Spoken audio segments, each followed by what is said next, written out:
My girlfriend begged me to delete our photo so her ex wouldn't get upset. I said sure. Then I posted a new one with her ex's ex and the ring she threw away. I'm 34, and by now I know that the calmest periods of life are usually the ones where the cracks form quietly. Nothing dramatic, nothing cinematic, just the small daily shifts that you only recognize in hindsight when the whole structure finally gives way. When I met Laura, I was in that calm zone. After years of grinding in IT, I had finally stabilized my schedule, stopped accepting weekend work, and, for the first time in my adult life, felt like a functional human being. I cooked real meals. I slept 8 hours. I even bought a houseplant that didn't immediately die. We met at a friend's rooftop birthday party. It was late August, humid, the kind of evening where the sky is so soft you feel like the city is exhaling. She stood near the railing, holding a half-finished drink, and laughed at something someone said. I remember the sound. Low, not forced, not performative. A good laugh. Honest. She was 29, worked in media marketing, and spoke with this steady, almost clinical calmness, like she'd already edited her thoughts before saying them. I thought it was elegance. Later I'd learn it was something else. We started dating slowly. Coffee after work, then brunches, then her toothbrush appeared at my place without either of us formally agreeing on anything. Her world moved fast. Notifications, campaigns, deliverables, events with people who wore expensive sneakers and talked about brand ecosystems. Mine was quieter.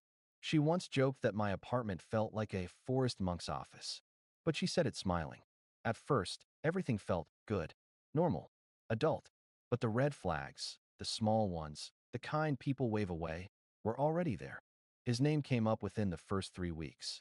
We were lying on the couch, her legs across mine, scrolling through Netflix previews. She mentioned him like someone dropping a piece of lint from their sleeve, casual, effortless. God, my ex would have hated this movie. He was always analyzing everything. No chill. I didn't read into it. Everyone has an ex. Everyone has lingering commentary. But as days passed, she mentioned him again. And again. And again. Not in a yearning way, more defensive. Like she needed to insert disclaimers about him whenever a topic came even slightly close. If I said, I like this band, she'd answer. My ex pretended to like them just because I did. If I said, I'm not really into spicy food, she'd say. My ex acted like he could handle spice, but always sweated like crazy. It felt like she was painting a negative silhouette of the guy, and I was supposed to see myself as the improvement. At one point I joked, I feel like I know this man better than some of my coworkers. She didn't laugh, just said, you don't. He was manipulative. I didn't push. I didn't want to be the guy who interrogates trauma. But something in her tone didn't match the words. It wasn't pain. It wasn't fear. It was annoyance. Irritation.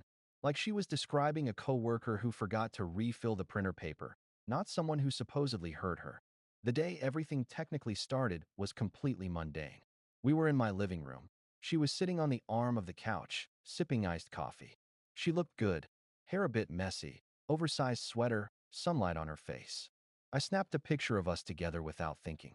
She leaned over to look at it, smiled a little, and said, cute, but delete it, okay? I blinked. Why? She shrugged like it was no big deal. I just don't want my ex to see it if you ever post something. He still follows me, and he watches everything. I laughed softly. I wasn't planning to post it anywhere. I know, she said, but still, just delete it. Please. There was nothing overtly sinister about the request. Plenty of people have boundaries about photos. But the reasoning, her ex, landed strangely.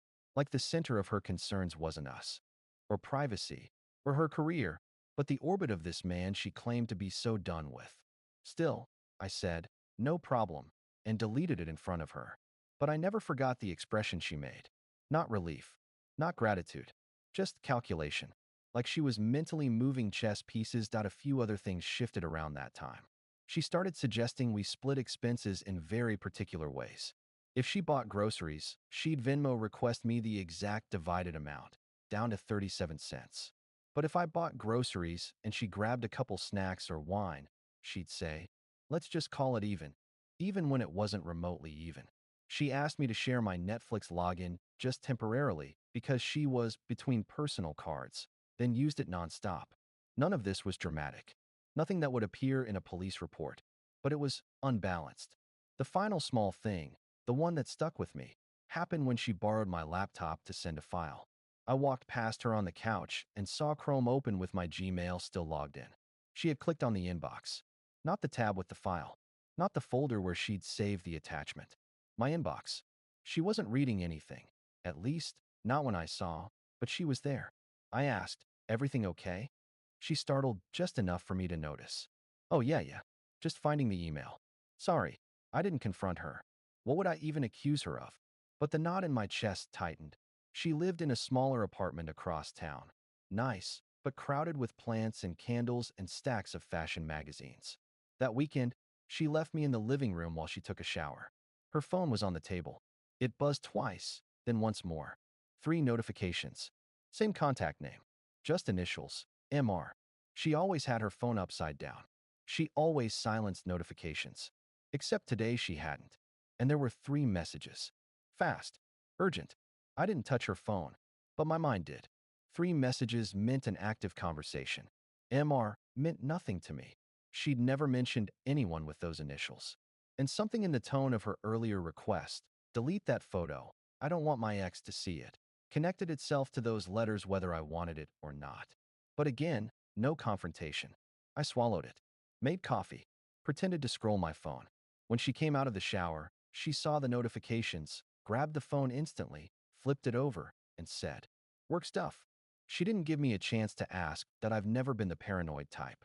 If anything, people tell me I'm too rational, too slow to assume bad intentions. But the quietness inside me, the still, analytical part, had begun assembling pieces. A picture she needed gone.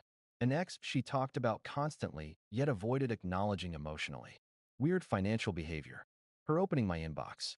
A mysterious contact texting her repeatedly.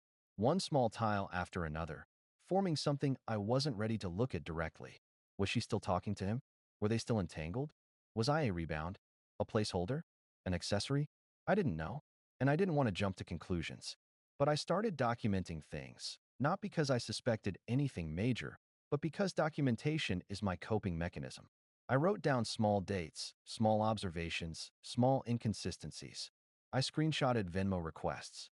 I saved photos of receipts she insisted we split later. Not for revenge, not for evidence, just clarity. Because something told me clarity was going to matter. One night, about 2 months into dating, we were out at a casual wine bar. Dim lights, quiet jazz, clinking glasses. It should have been romantic. Then she said, oddly abruptly, "By the way, don't tag me in anything. Ever. Even private stories." I stared at her. "Okay, why?" She avoided my eyes, pretending to inspect a chipped nail. "It's complicated." "Complicated how?" She sighed sharply, like I'd inconvenienced her. "My ex monitors tags.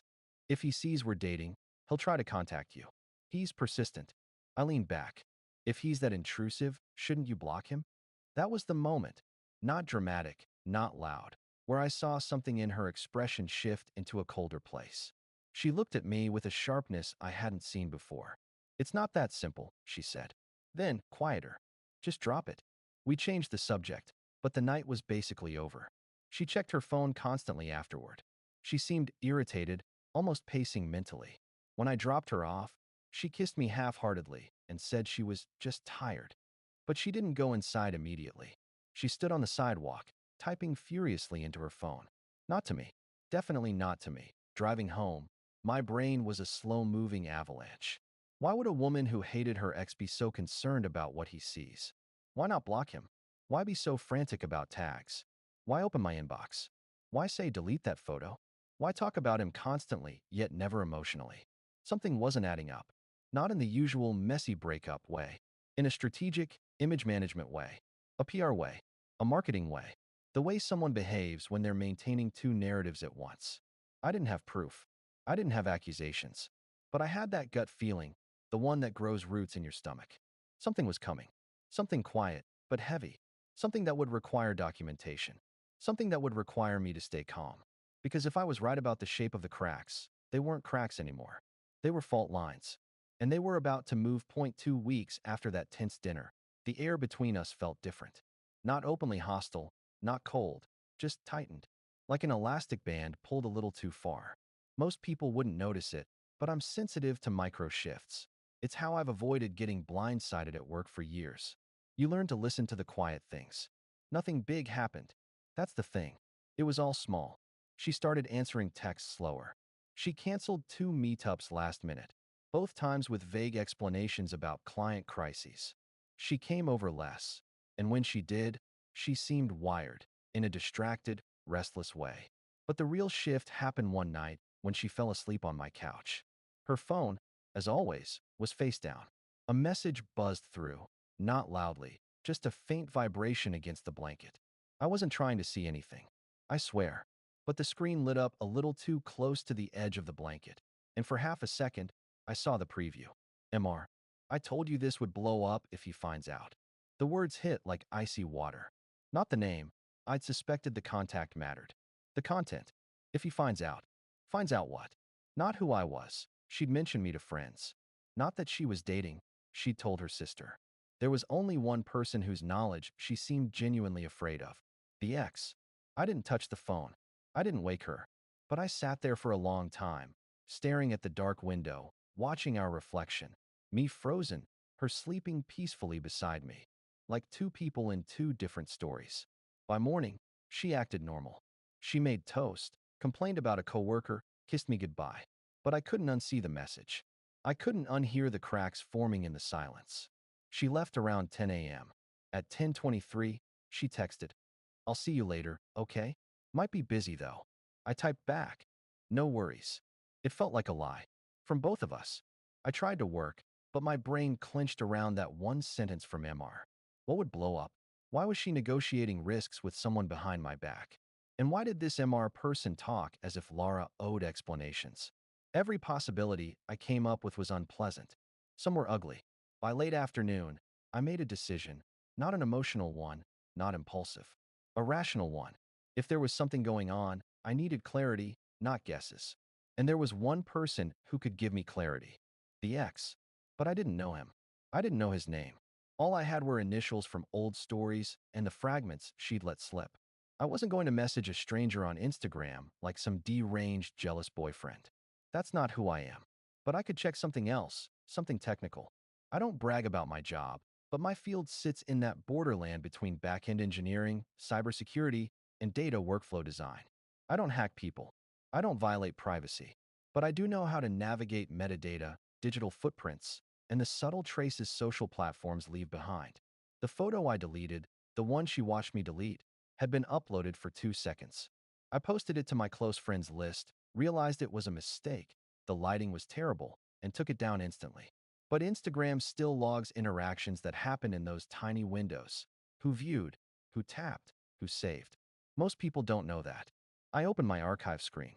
It still had the post stub, the one that lasted barely a heartbeat. And there, in the tiny list of seen by, was a name that meant nothing to me. Mikhailar. MR. Her phone's mysterious contact. He had viewed the photo within seconds of it going up, almost like he was monitoring her page for activity that wasn't even hers. Which meant, he followed me. He checked my posts obsessively. And the moment he saw Lara in a picture with someone else, he reacted fast enough to view it before I even had time to rethink it. A cold wave went through me. Not fear. More like clarity. I clicked his profile. Private. Empty bio. A vague profile picture. But the followers list showed something else.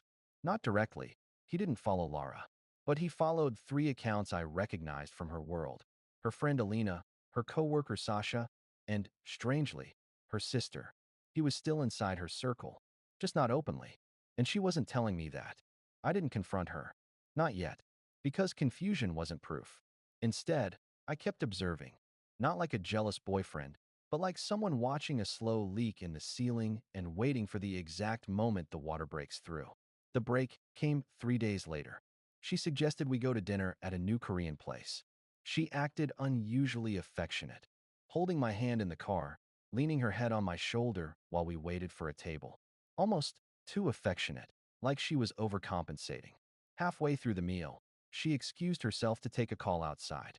She said it was work, but I could see her through the window. She wasn't talking like someone on a work call. She was pacing, gesturing sharply. At one point, she pressed her palm to her forehead the way she does when she's overwhelmed. When she came back, she tried to pick up the conversation mid-sentence, like nothing happened. I let her. I smiled. I paid the bill. But driving home, she said something that changed everything. I think we should take a break from posting each other, just until things settle. I stared at the road. Things? What things? She clicked her tongue, annoyed. Just everything. You know. Work. Life. The algorithm is weird right now. The algorithm. That was her explanation. I didn't respond. If I opened my mouth, I'd ask questions she clearly didn't want to answer. And if she lied again, something in me would crack too loudly to ignore. When I dropped her off, she kissed me quickly, said she'd call tomorrow, and walked inside. She didn't look back. I sat in my car for a full minute afterward, engine still running, staring at her building's dark windows. A thought rose slowly, painfully, but undeniably. I think I'm being managed. Handled. Spun. Placed where I was convenient. She wasn't hiding me from her ex because he was dangerous. She was hiding me from him because she still had something to lose with him. I didn't know what it was, emotional, financial, logistical, but it was there. And the secrecy around our relationship wasn't protection. It was containment. That night, I opened Instagram again, clicked on Mikhail RS profile, clicked follow, not because I wanted to see his posts, but because I wanted him to know I saw him, that there was no more fog on my side. He accepted my request within 2 minutes. No posts, no stories, no visible activity, but he sent a DM. One sentence. She's lying to you. I sat there, phone in hand, chest tightening, and typed. About what? He replied instantly. Everything. My hand didn't shake. My breathing didn't change. But something inside me, something calm and decisive, settled into place like a lock clicking shut. Whatever was happening between them wasn't over. And whatever story she fed me was only half of the truth. If I was going to survive the emotional fallout of this, I needed to gather evidence before confronting her. Not to punish her, not to expose her, to keep myself sane. That night, I began documenting everything properly. Timestamps, screenshots, message logs, call durations, her cancellations, her excuses. I created a private folder, encrypted. I wasn't preparing for a battle. I was preparing for a reckoning. Because deep down, under all the love, doubt, and patience, I felt something shifting toward inevitability. I wasn't paranoid. I wasn't jealous. I wasn't insecure. I was waking up, and the truth was making its way toward the surface, one piece at a time. All it needed was a spark, and that spark would come sooner than I imagined, in the form of a photo, an upload, and a digital explosion none of us saw coming. Update 1. The spark came on a Thursday evening. One of those deceptively calm, half-empty evenings when nothing big is supposed to happen. Laura had been distant all week. Short responses. No calls. 2 canceled plans in a row. When she finally texted, it was a single line. Can we talk tomorrow? Need to clear some things. I read the message 5 times. Clear some things is relationship language for I'm about to rearrange your life. I didn't respond. I didn't react. I just plugged my phone into the charger, leaned back on the couch, and stared at the ceiling. For 2 months, she had been sculpting a narrative around me. Careful, deliberate, always half facts. I watched myself get reduced to a supporting character in a relationship I thought was mutual. And the more I replayed her contradictions, the sudden secrecy, the obsession with her ex's perception, the compulsive phone guarding, the more a single truth became unavoidable. She wasn't preparing to clear things. She was preparing to leave, or worse, to make me the problem she could point at. I had seen this in corporate crisis management a dozen times. When someone says, "We need to talk," they've already drafted the press release. I sat up slowly. There was no heartbreak yet, no anger, just a heavy, exhausted clarity. I wasn't going to chase her. I wasn't going to beg for an explanation she'd distort. I wasn't going to be the blindfolded participant in whatever story she was arranging for her ex or her friend MR. If she wanted to clear things, fine, but I would establish my own truth first. And I knew exactly how .it wasn't revenge. I need that to be clear. It wasn't a tantrum or an impulsive stunt. It was a boundary, one final act where I defined the narrative of my own life, instead of letting her sculpt it for me. I had been in touch with someone unexpected these last few days. Her ex's ex. Yeah, that sounds like a plot twist, but it wasn't planned. Not originally. Remember how Mikhail R. messaged me out of nowhere? He wasn't lying when he said she was dishonest. And when I asked him what he meant, he didn't ramble, didn't dramatize. He just connected me with someone who had lived through the same pattern 2 years earlier. Her name was Eva.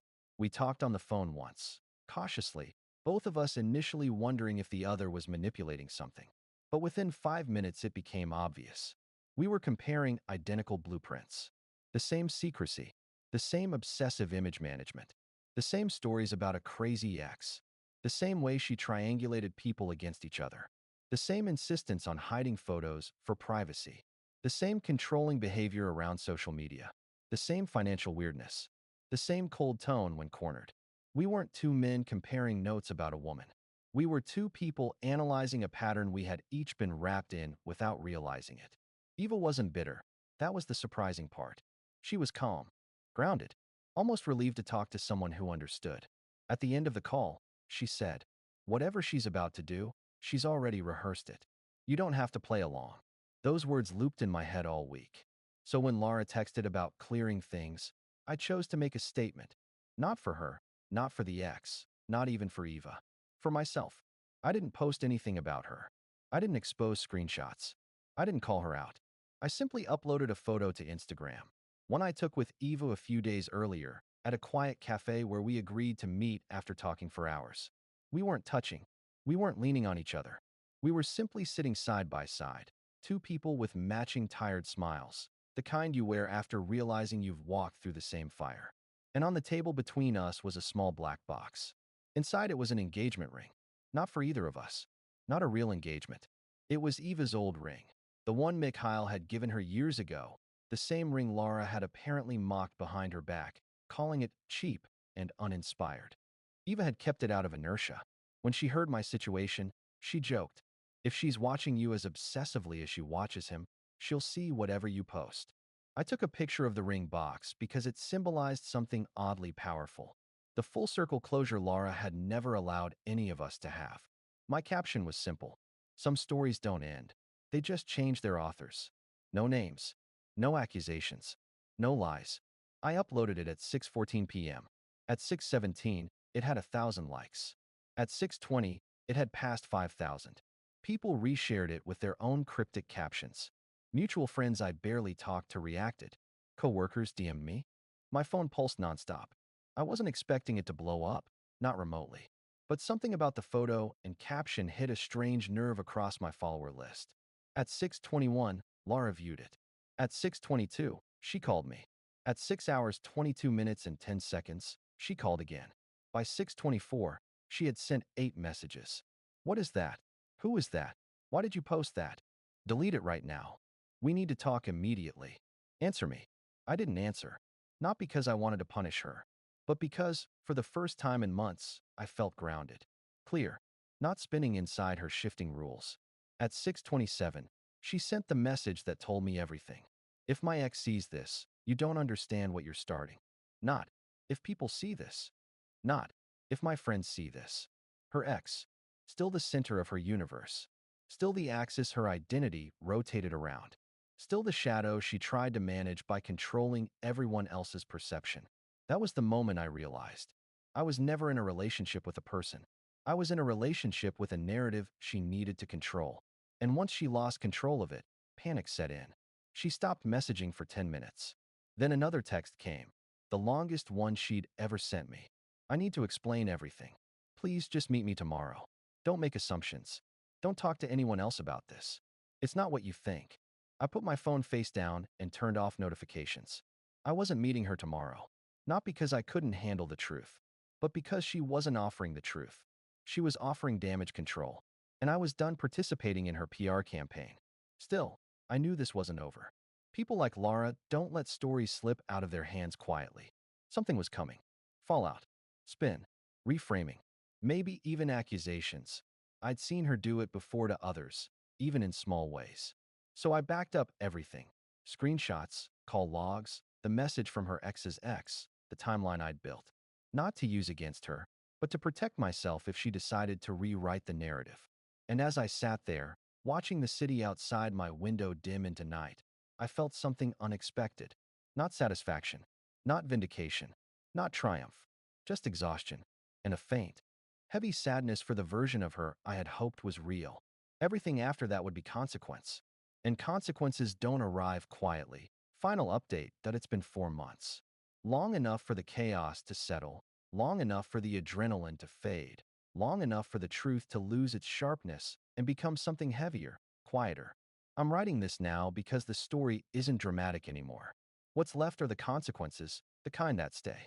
The night after my post, after all the calls, messages, and demands, Laura didn't show up at my place. She didn't ambush me. She didn't scream outside my window. Not her style. She operated through perception, not confrontation. The confrontation came the next day instead, not from her directly, but from the orbit around her. At 9:12 a.m., her sister sent me a long message about how I'd humiliated Laura online. At 9:17, her friend Sasha posted a vague story.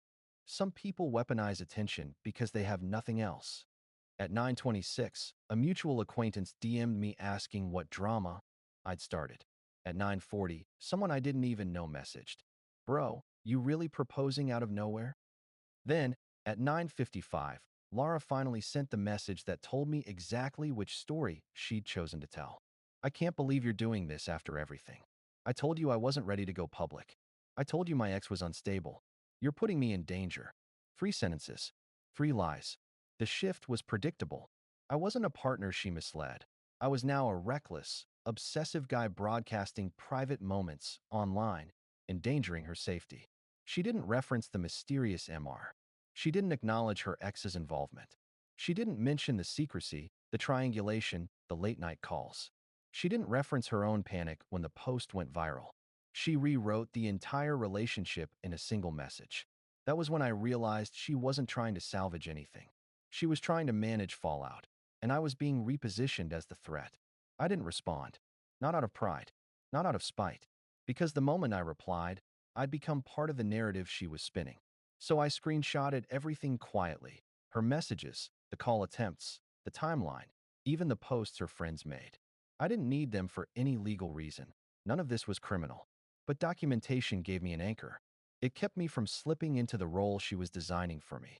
At noon, she blocked me, which was fine. Blocking is communication too. By evening, the post's attention had died down. The likes stabilized. People moved on. The internet has the memory of a caffeinated goldfish. I archived the photo. Not deleted, just tucked away. I didn't want it fueling anything anymore. 2 days later, her ex, the actual one, messaged me again. One line. "She's told people you threatened her." I stared at the screen for a long time. My first instinct wasn't fear. It was disbelief at how predictable she was. He followed it with, "She did the same thing to me when I tried to walk away. Be prepared." And then, "If you need a witness for character, I'm here." That's when it hit me fully. This wasn't personal. It wasn't about me. It wasn't even about him or Eva. It was a pattern, a method, a way she preserved control when emotional narratives slipped. That realization didn't make the situation less painful, but it made it understandable. And understanding is its own form of oxygen. I didn't engage with the drama. I didn't defend myself publicly. I didn't correct her friends. I didn't retaliate. I just stayed quiet. And silence, surprisingly, ended the conflict faster than any explanation could have. People moved on. Gossip lost fuel. Her friends found a new topic. Her ex stopped checking in. Eva and I went back to being two strangers with a shared history. Life resumed. About a month after everything, I ran into someone who knew Laura professionally. He said casually, "Heard you two split." "Rough." She said it just didn't work out. No mention of danger. No mention of me being unstable. No dramatic tale. A new narrative had replaced the old one. Cleaner, more presentable. She'd moved on. Of course she had. And for the first time, that didn't sting. It just felt final. The hardest part hasn't been the breakup or the social fallout or the viral post. It's the quiet stuff. The weeks after, when I'd pick up my phone and feel a jolt of defensiveness. The moments at work when someone asked, "Everything okay?" and my stomach tightened before my brain caught up. The nights I'd replay conversations, wondering if I should have seen more, sooner, differently. Trust doesn't break with a bang. It dissolves slowly, and rebuilding it is just as slow. People talk about red flags like they're bright warning signs. They aren't. Not at first. They're tiny calibrations of reality, small hesitations, brief shifts in tone, odd reactions that don't match the context. You only recognize them once you're out. I'm not angry at her anymore. I'm not waiting for closure. I'm not fantasizing about explanations. Mostly, I'm rebuilding my internal compass. I started therapy, not because of her, but because I needed someone neutral to help me understand how I got pulled into a story that kept shape-shifting around me. I've been reading more, walking more, catching up with people I unintentionally distanced myself from while trying to decode the emotional puzzles she kept creating. I'm not dating yet, not because I'm afraid, but because I'm learning to listen to myself again without background noise. And the biggest change? I don't document everything now. I don't collect evidence. I don't keep digital timelines. Not because I think I won't need them again, but because I'm learning to trust my perception before I need proof. That's the quiet aftermath no one glamorizes. Real trust building starts internally, not with someone new. A few days ago, Instagram reminded me of the archived post. The photo of me, Eva, and the ring. I looked at it for a long moment. There was no triumph in it anymore. No satisfaction. No sting. Just two exhausted people sharing the same realization at slightly different points in their lives. I closed it. Didn't delete it. Didn't res-hair it. Just let it stay where it belonged. A marker in a story that had already ended. When people say the truth sets you free, they leave out the second half. Freedom is heavy. You have to carry it. You have to rebuild with it. You have to learn who you are without someone else's narrative shaping your edges. I'm still learning. And honestly, that's enough.